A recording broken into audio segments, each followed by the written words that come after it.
1960 à 2024, il y a exactement 64, notre chef-lieu le Bénin a obtenu son indépendance. Le 1er août, la date d'aujourd'hui, le Bénin célèbre cette fête qui est célébrée dans toute la nation béninoise. La commune de Lalo n'est pas restée en marge pour cet événement national.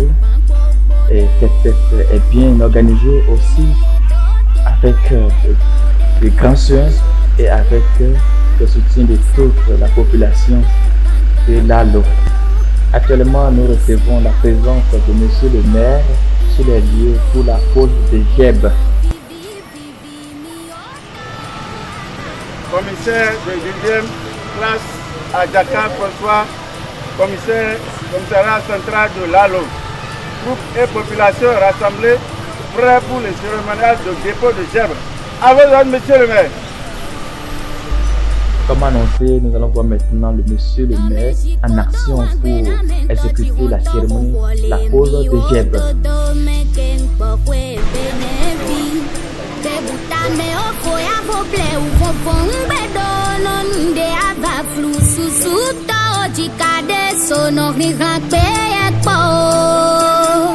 Fin du cérémonial du dépôt de Jèbre. À vos ordres, monsieur le maire. Honorables députés à l'Assemblée nationale, honorables conseils communaux, monsieur le secrétaire exécutif de la mairie de Lalo,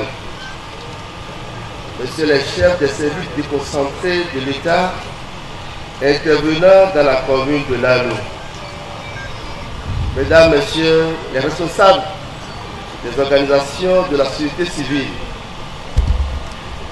sages et notables, distingués invités en vos rangs, grades et qualités respectives, ou protocoles respectifs. Au bout de plusieurs années de lutte pour leur autodétermination, la plupart des pays de l'Afrique au sud du Sahara, à l'instar de notre pays, le Bénin, obtient leur indépendance en 1960.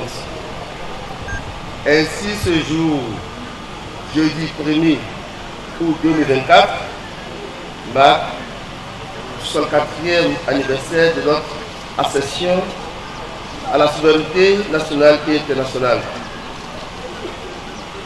Une souveraineté conquise au prix de très grandes luttes et de sacrifices.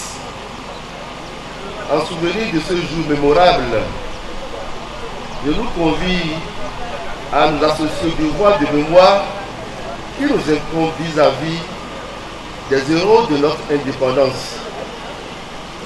En ce temps de communion nationale, je souhaite que nous puissions trouver dans ces luttes de sacrifices héroïques une source d'inspiration, de convivialité, d'amour, d'abnégation, de don de soi pour la construction de notre chair et unique commune.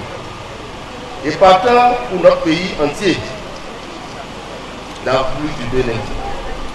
Ce don de soi nous paraît exploitant pour la poursuite de l'œuvre de construction locale. Cette exhortation s'adresse à mes sœurs et frères, fils et filles de la commune de Lalo, où qu'ils se trouvent, ou quelle que soit leur situation socio-personnelle et confessionnelle. Je nous exhorte donc à garder à notre commune un attachement sincère et profond qui contribue effectivement à son développement. C'est cela la citoyenneté. Honorables députés à l'Assemblée nationale, honorables conseils communaux, monsieur le secrétaire exécutif, mesdames, messieurs, les réformes structurelles dans le secteur de la décentralisation entamées en 2022 font un chemin. Elles ne sont soumises à aucune épreuve et permettent aujourd'hui d'améliorer la gouvernance de nos communes dans sa globalité. En effet, mise en œuvre avec la prise de service des secrétaires exécutifs en avril 2022, puis ensuite des cadres techniques, les réformes se sont concrétisées et permettent certains défis que nous avions de la peine à embrasser. Il s'agit par là du relèvement de certaines tâches, de la création d'autres pour accroître la mobilisation des ressources propres afin d'assurer à notre commune son autonomie financière. Cette œuvre a pris son envol. Dans le cadre, notre commune a besoin de ses filles et fils pour un accompagnement sincère. Le défi à relever est grand. Il se résume en ressources humaines qualifiées d'une part et en ressources financières d'autre part pour la conduite des actions de développement. Car l'accroissement des ressources propres doit faciliter le recrutement d'autres agents qualifiés pour accélérer le fonctionnement et l'administration. En effet, en dépit des efforts très louables du gouvernement, de son excellence, le président Patrice Talon, en pourvoyant notre mairie de 6 cadres techniques chevronnés, dont un mutualisé, la commune de Lalo continue de souffrir toujours d'un défi du personnel à même de l'accompagner dans les objectifs de développement. C'est le lieu de solliciter les organisations de la société civile actives à accompagner l'administration dans la mobilisation des ressources propres afin de faire face aux charges qui sont liées au fonctionnement normal de l'administration. Le recrutement du personnel qualifié et le paiement des salaires, les fournitures de bureaux, etc. Le moment est plus que jamais venu pour que l'ALO bénéficie des fruits de son intelligentsia.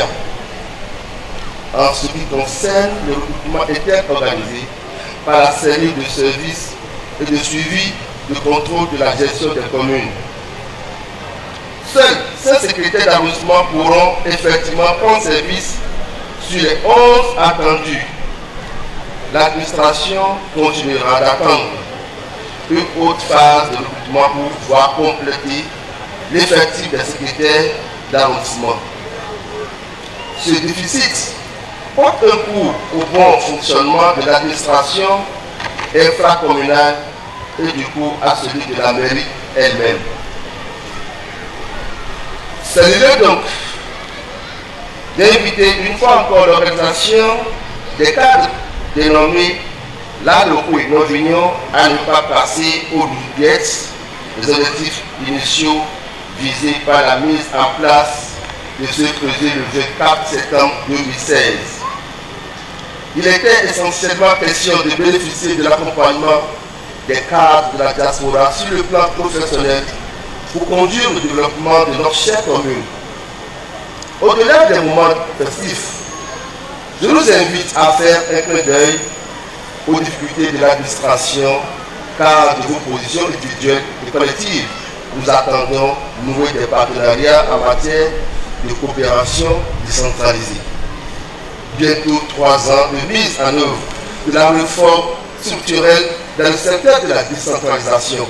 Il devient impérieux que notre commune réponde bien à l'évaluation en son temps, comme une commune à même de s'autogérer parce qu'ayant atteint une autonomie financière.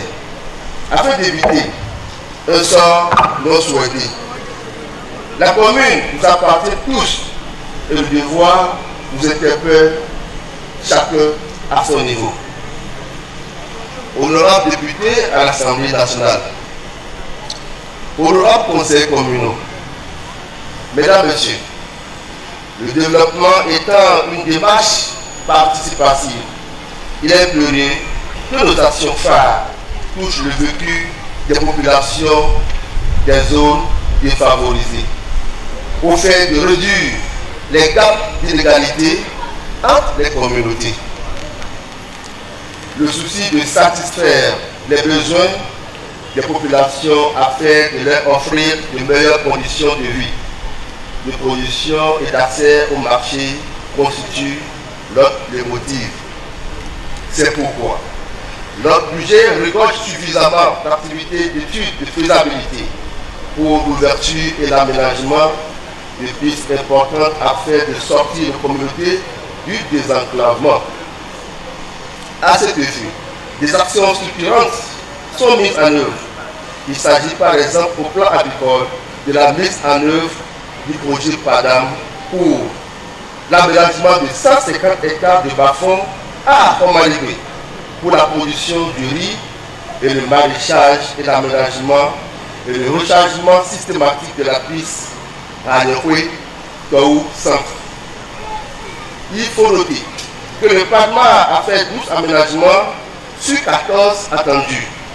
Nous espérons alors pour la deuxième phase du PADMA la mise en service de la boutique de vente d'intrants agricoles spécifiques pour conjuguer au passé le manque d'intrants. Au plan de transport rural, afin de faciliter le coulement des produits agricoles des champs vers la maison puis au marché, le budget communal fait de son cheval de bataille l'aménagement de plusieurs pistes, dont des procédures pour recruter les cabinets d'études pour la réalisation des études de faisabilité en cours. C'est le lieu d'inviter nos concitoyens à la patience. On ne saurait aménager une piste sans en évaluer les ouvrages dont elle a besoin pour la durabilité et le coût de réalisation. À ce sujet, je félicite les cadres techniques pour la qualité du travail abattu, puis je les exhorte à redoubler plus d'ardeur pour la satisfaction des besoins de nos administrés. Toutefois, dans le cadre des entretiens périodiques, la CIRAC possède à chaque fin d'année un entretien de certaines de nos pistes. Plus de 94 km de pistes ont été entretenues au titre de la campagne agricole 2023-2024. Certes, il reste à améliorer la qualité des dits travaux pour faciliter la circulation. Au plan de l'éducation, les modules de salle de classe sont construits pour améliorer les conditions de vie de travail, aussi bien aux apprenants que le corps enseignant. Ainsi, le module de 3 salles de classe avec bureau, magasin, équipement et la salle VIP réalisée à Avondois Bouidji est réceptionné et sera mis en service à la rentrée académique 2024-2025. D'autres modules de salle de classe avec bureau, magasin, équipement et la salle VIP sont en cours de réalisation à l'EPP de Kaïkoui, d'Ajaïbono, d'Aloya et de Taou, puis à Léane, d'Adukandi et de Banigwe. Il faut ajouter que 1743 tables sont commandées, dont 500 sont déjà réceptionnés pour pallier le problème du manque de bancs dans certaines écoles. Cet effectif sera disponible avant la rentrée académique 2024-2025. Une case numérique est construite par le gouvernement à l'EPP de Adukandi et est en train d'être mise en service pour faciliter l'accès au numérique aux apprenants et enseignants. La procédure pour la réhabilitation de certaines infrastructures scolaires sera bientôt lancée. Ces travaux concernant certains modules de salles de classe dans les EPP de Adjangime, Ibadino, Lalo Centre, d'Awada et de Balembe Centre, de Guéroué, de Razi, de Tandi et de Nizoumé A. L'exposition sont prises pour la clôture de l'EPP de Lalo Centre. Les infrastructures marchandes sont progressivement renforcées à travers la réfection de 4 hangars dans le marché de Rassame, la construction en cours d'un module de 5 boutiques sur le site du marché de Lalo et sur la façade du marché d'Adukandi. Le processus de la reconstruction du marché moderne de Massame évolue à grands pas. Les démarches sont en cours pour l'occupation progressive des places dans le marché de l'Anneau Centre. Dans le domaine de la santé, les travaux de réhabilitation du dispensaire de centre de santé de Toaou sont en cours. D'autres contrats sont déjà même approuvés pour la construction d'un module de latrine à 4 cabines dans les centres de santé de Tchitor et de Toaou et la réfection des paillotes dans les centres de santé de l'Anneau Centre, la Samé-Zali, sans oublier la construction d'incinérateurs dans les centres de santé de l'Anneau Centre, à Bukandi et à l'unité villageoise de santé de Sorogo. Ces réalisations permettent de faciliter les prestations rendues aux populations. Dans le souci de faciliter l'éclairage public, 18 lampadaires sont acquis sur le budget communal et installés en dehors des centres octroyés à la commune par le gouvernement de son Excellence. Monsieur le Président de la République, Patrice Athanas Talon, sans oublier les 80 qui sont en attente d'être déployés. Au plan administratif et infracommunal, la réhabilitation des bureaux d'arrondissement de Banibé avec la construction d'un module de latrine VIP à 4 cabines est en cours et en même temps que la construction d'un module de latrine VIP à 4 cabines au niveau des bureaux d'arrondissement de l'ensemble.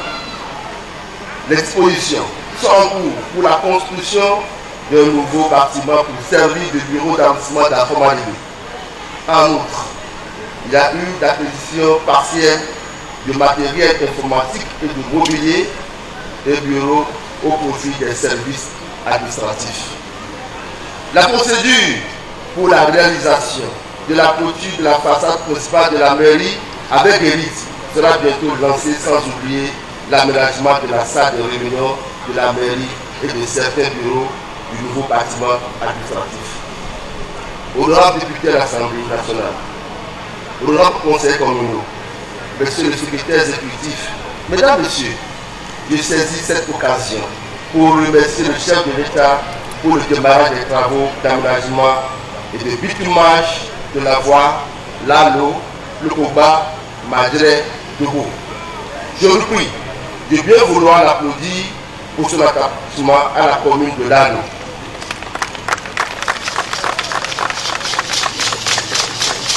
Toutefois, de cette tribune, je voudrais humblement en appeler à son attention l'importance de la voie Lalo, Toviclin, Ouégamé, Azové qui fera de Lalo une ville carrefour. Je réitère ici le soutien de la population de Lalo au chef de l'État pour les réformes courageuses entreprises par son gouvernement pour le bonheur de tout le peuple béninois. Car elle favorise la restitution réelle de la richesse nationale. Honorable député à l'Assemblée nationale, conseil communal, monsieur le secrétaire exécutif, mesdames, messieurs, je ne saurais terminer sans exhorter les uns les autres à accompagner convenablement le chef de l'État et son équipe. C'est un impératif, un défi pour sortir notre commune de sa léthargie. Le gouvernement a fait des efforts. Il reste que nous démontrions notre détermination à œuvrer pour le développement de notre chère et unique commune. À ce sujet, nul ne sera du tout. C'est le seul moyen de ne pas voir notre commune de Lalo disparaître de la carte de notre pays au profit d'une autre commune. Nous en sommes tous concernés, élus locaux, artisans, société civile, sages et notables, jeunes et adolescents, grands et petits de toutes situations socio-professionnelles. Je voudrais remercier une fois encore les membres du conseil communal pour leur dévouement et l'accomplissement de la mission qui est la nôtre. Je suis pour ma part convaincu que les réformes structurelles engagées dans le secteur de la décentralisation sont déjà couronnées de succès. J'ai foi en l'avenir et je reste rassuré que nous travaillerons en parfaite harmonie, sans relâche, pour le développement et le rayonnement de nos communes. Je ne saurais descendre de cette tribune sans vous informer des dégâts causés à notre chère population par les inondations subites du mois de juin qui ont impacté 801 ménages pour 3768 personnes, dont 860 enfants de 0 à 5 ans, 1396 enfants de 5 à 14 ans, 82 femmes enceintes, 39 handicapés et 265 personnes du troisième âge avec 236 habitations et plus de 1551 hectares de culture emportés. 6 arrondissements sur les 11 sont touchés par ces inondations. Face au cri de détresse de la population sinistrée et au nom de la commune, j'ai adressé plusieurs institutions de la République et aux ONG des demandes d'assistance qui ont commencé par porter leurs fruits.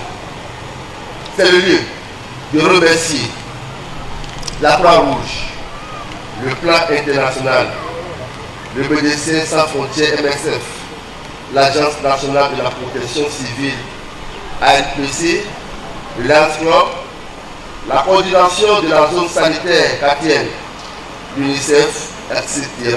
Sans oublier nos compatriotes Félix Abouki et François Zessou pour leur regard bienveillant envers nos sinistrés. C'est sur cette note d'exhortation et d'espoir que je souhaite à toutes et à tous une bonne fête de l'indépendance 2024 dans la sobriété. Vive le Bénin, vive l'Allo, bonne fête à toutes et à tous. Soyez bénis. Dès à présent, nous allons suivre la match de gala qui va opposer l'équipe de Aigle FC, constituée de conseil communal, face à l'équipe de Scorpion FC, constituée de l'administration communale.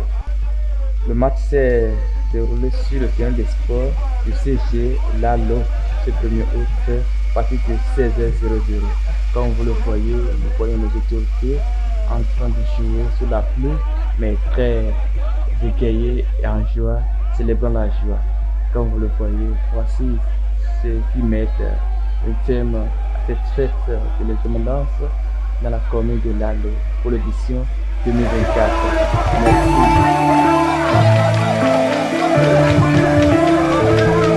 Anna Fimbo, la reine des reines.